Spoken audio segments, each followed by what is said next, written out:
Hi folks, and welcome back. As you all know by now, I have reviewed some really high-end and sadly quite expensive tube amplifiers on this channel, like the True-O-Matic Primavera, Felix Envy Performance Edition, Felix Envy Susvara Edition, Cain Soul 170HA, and the same goes for R2R data DACs, so basically the best units from Rockna, from Live Audio, Musician, Denner Frips, Audio GD, and I believe a few others. But this time around I'll try something else. I'll try the most affordable R2R data DAC and also the most affordable hybrid tube amplifier. This guy is called Apos Druid, selling for $160 US, and this is the Apos Gremlin hybrid tube amplifier, selling for $120 US. I'll try them separately and then together, and yes, this is a two-in-one review, but don't worry, I'll tell you everything you need to know about these. I have received them from Apos Audio, but don't worry, this will be an unbiased and honest review as always, and it's time to check this out. When I finished my university in 2007, I remember buying my first DAC. It was actually a kit, so I needed to assemble it myself, and it was without a case, so I used a cardboard to wrap that unit, and that was basically my first DAC. Well, this one is not as ugly like my first DAC. I'm definitely getting some similar vibes from this unit. So clearly Apos Audio wanted the highest possible sound quality at the lowest possible price point, and that's exactly what we get with the Druid and with the Gremlin as well. You won't believe it, but there are tons of DACs and amplifiers right now, today, in the wild, where you pay a little bit more for the casework and less for the internal components and for the PCB, but luckily it's the other way around with both of these, because you pay almost everything for the PCB and internal components and close to nothing for this acrylic case. You can also get a stacker for $15 US that looks like this, that obviously allows you to stack both units together. I'll be honest with you, I do not mind at all their exposed PCBs and this acrylic case, but you will definitely need to be careful with liquids around these two. And besides getting a nice glow from the tubes themselves and the free LEDs from the DAC, you can also enable 4 green LEDs on their bottom plate, so you can easier spot them in a dark room while listening to music, watching a movie, or maybe playing a game on your PC. The Gremlin is a fully balanced hybrid amplifier from input to output, so yes, you'll find only balanced inputs and balanced outputs. And if you still don't have a balanced cable, now it's the right time to purchase an affordable cable, and I believe Apos Audio can help you with that. Their flow cables aren't that expensive and use high quality conductors. Looking at the Druid, we have just one single USB Type-C connection, there are no other digital inputs, but when it comes to analog outputs, we also have a single-ended 3.5mm jack, and we also get a really nice adapter in the package from 3.5mm to RCA, so that's great. We also have a pair of XLR outputs, so you can hook these two together, which is really nice. In my case, I used a pair of tapping XLR interconnect cables. Under the acrylic cases, things are incredibly simple, but to my surprise, no cheap components have been used anywhere in these two, and that makes me quite excited. Looking at the amp, it's important to know that this is not a tube amplifier, but a hybrid amplifier, since these two are working as voltage amplifiers at the input stage, and you can also see 8 transistors working as current buffers. So these are basically driving your planar headphones, providing all those juicy amperes. So in truth, this one won't sound polite or mellow or lacking dynamics like an entry-level tube amplifier. This one is quite different because these transistors are doing basically all of the heavy work with your planar headphones, and this one will still have that sense of immediacy and a somewhat faster transit response that we usually get with solid-state amplifiers. This guy basically combines both topologies into one single amplifier, providing up to 1.3 watts of power per channel. You can also see a bunch of Rubicon capacitors for filtering and storing, and then a couple of high-quality resistors, so there is nothing to complain about this one. Next up is the Druid, which is an R2R ladder DAC that uses a network where a ladder of resistors that you can see right here, controlled by that tiny FPGA in the middle. We get the latest generation XMOS digital receiver, which is great. We also get a pretty decent clocking system, and again I see a ton of discrete components everywhere, and at the output stage you can see 3 socketed LM4562 op-amps that you could swap at a later date with something better. Just make sure to use op-amps that don't draw more than 10 milliamps per unit, otherwise you might overheat or worse, damage your unit. But between you and me, these op-amps were already made to be used in high-fidelity audio applications, and I see no reason to use better sounding op-amps. With that out of the way, let's focus our attention on their sound, and I'll start with the Druid R2R ladder DAC. Up to this point, as you know, I've tested a lot of R2R DACs, and I don't believe I have enough thumbs on my hands or feet to count all of them. The point is, I know exactly how to differentiate a bad sounding DAC from a good sounding one, and just before starting listening, my mind already started playing tricks with me because my expectations were going down. I mean, this is the most affordable R2R DAC that I've tested around here. 160 bucks is not a lot of cash, and as you can imagine, my expectations weren't that high. When music started doing its mojo, I immediately realized that sometimes I get so absorbed in these high-end audio components that are usually very expensive that I forget that great sounding and affordable can still be used in the same sentence, and this is a living proof or a working proof that you can get a great sound from an affordable R2R DAC. I mean, let's be real, this one won't sound super resolving or super 3D and holographic like expensive and big R2R DACs usually sound, but it will definitely challenge all of the big boys when it comes to natural textures, beautiful overtones and purity of tone, especially in the mid-range. For me, the mid-range is the most important part of the frequency response, and I don't mean in terms of linearity or something remotely close to measurements. No, I mean how real or how close to the real thing these devices can sound. If the musical instruments and vocal cords sound right to me right from the get-go, then everything else no longer matters as much. This is definitely the case with the Druid, and I don't know what spells or incantations Apos Audio performed while making this one, but there is a ton of substance, a ton of texture, and it will highlight the beautiful part of music listening. It will make you smile and it will make you feel something as opposed to having just a blank face while listening to music.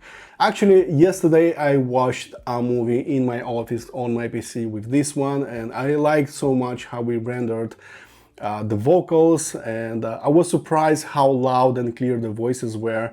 I lowered the volume a little versus a Delta Sigma DAC sitting in its vicinity because the vocals were pushed forward just a little bit, getting a center stage, as if all of the spotlights were moved towards them. It's a bit surprising to me that dynamics weren't really botched on this one, especially considering that this one uses an external and not so impressive switching mode power supply, basically looking like a laptop charger or something like that.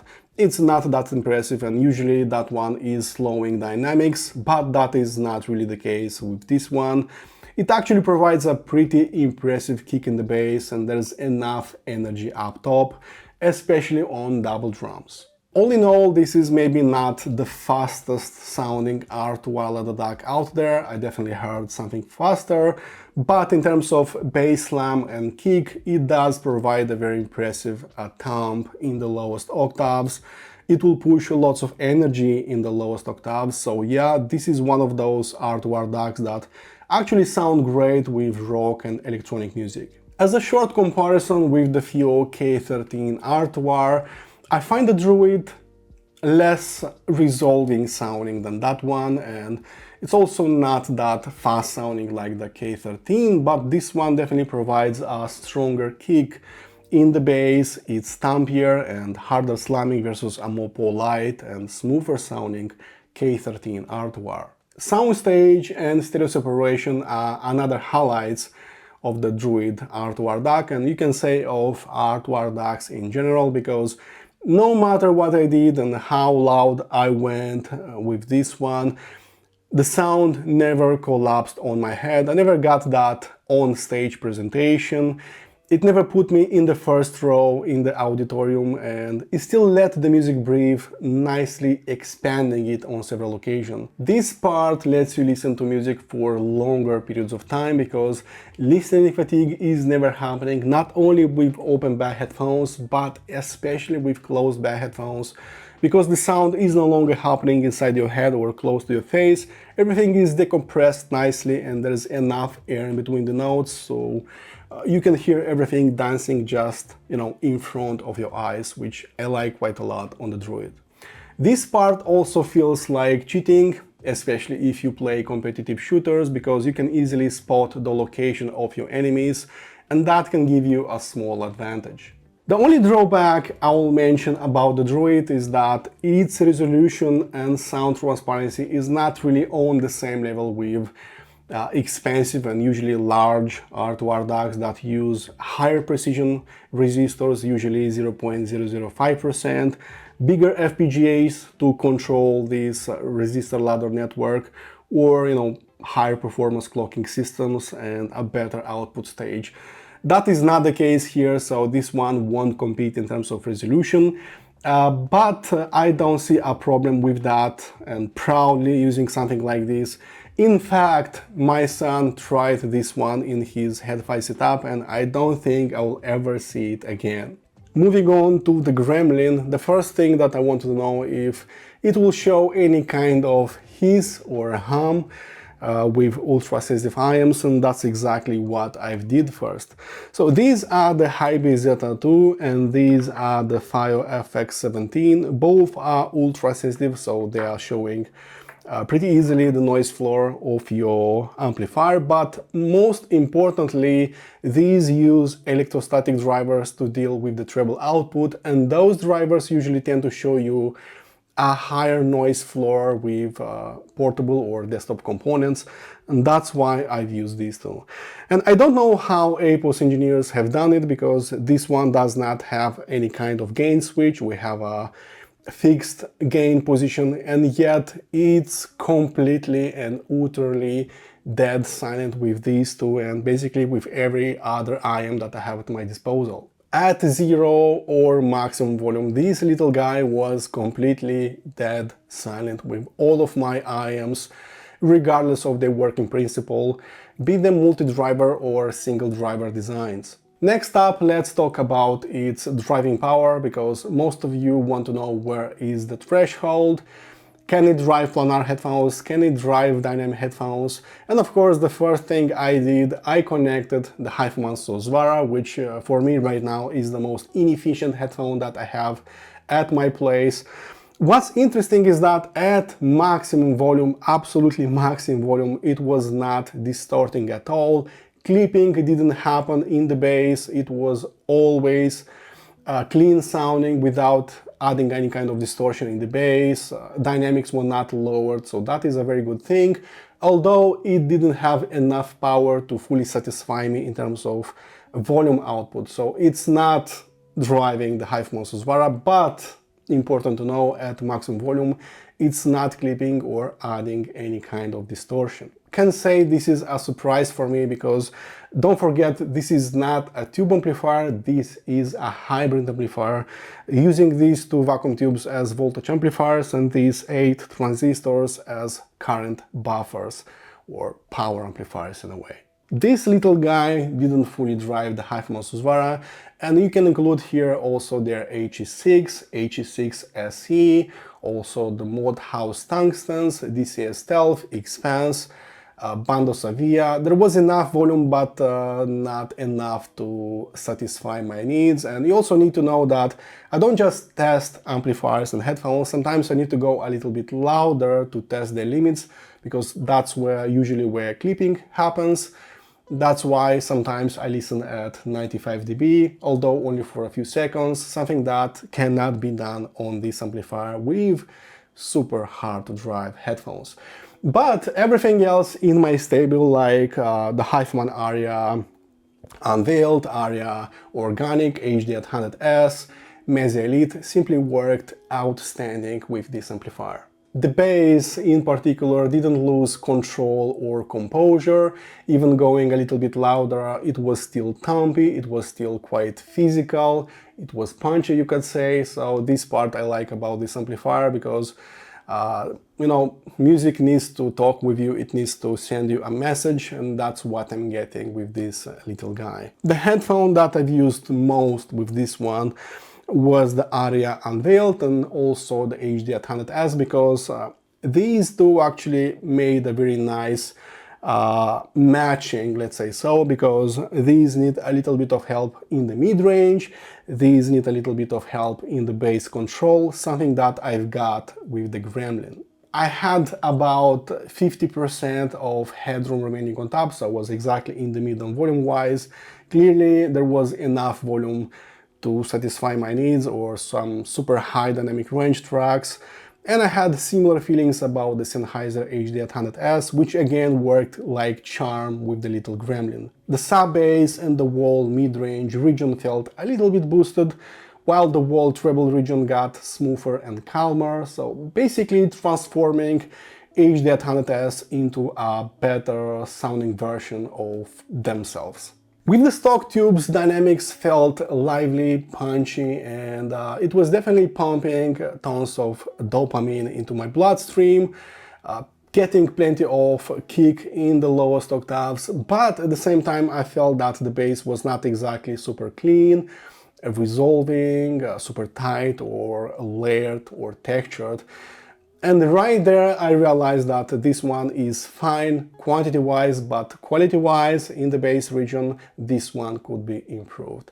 And that's why 1 minute later I swapped the stock Ray Tubes Core 12A7 tubes with the Ray Tubes Select 12A7.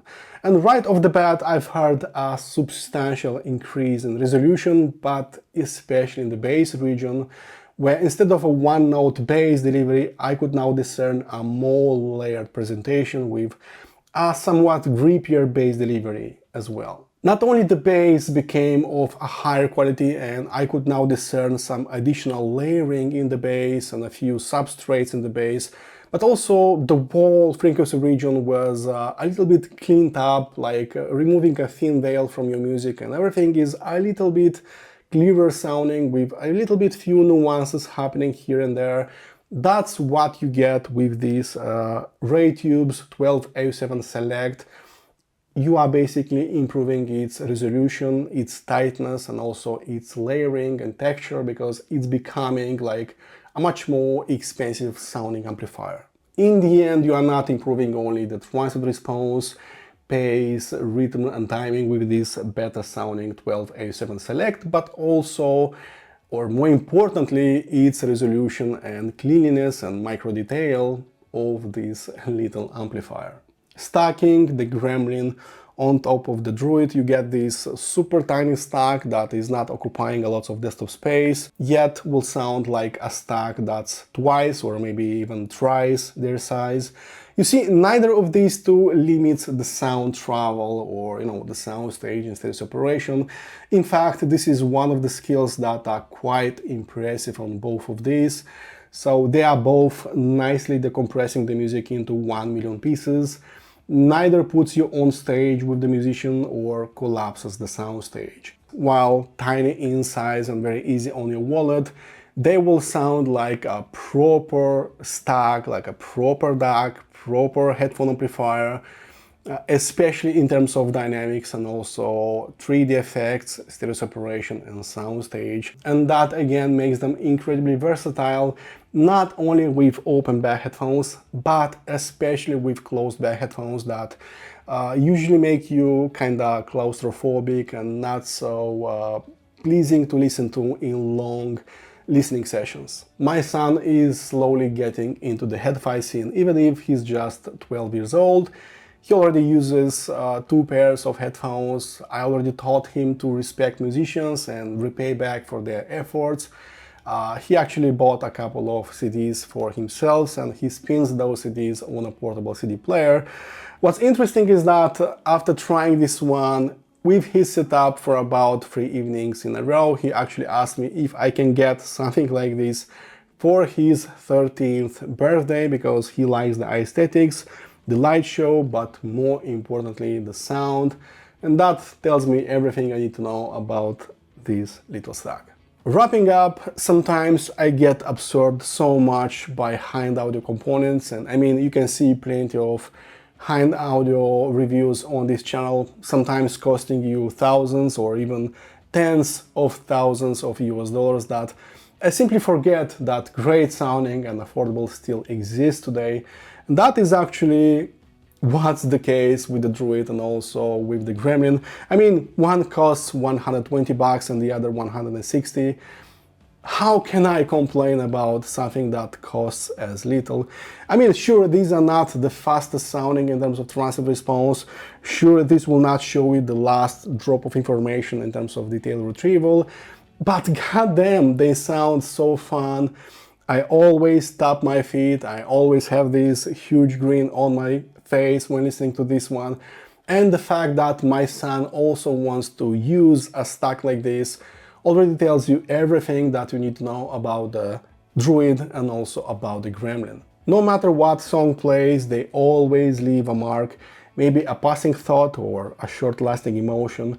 They always have that effect on me. I'm not giving awards so easily nowadays, left and right, but considering how easy it is to recommend this stack, it would be a pity not to offer my highly impressive award.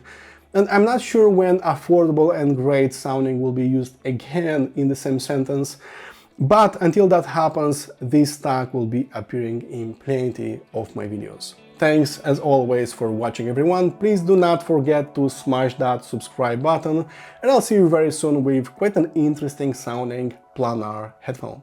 Cheers!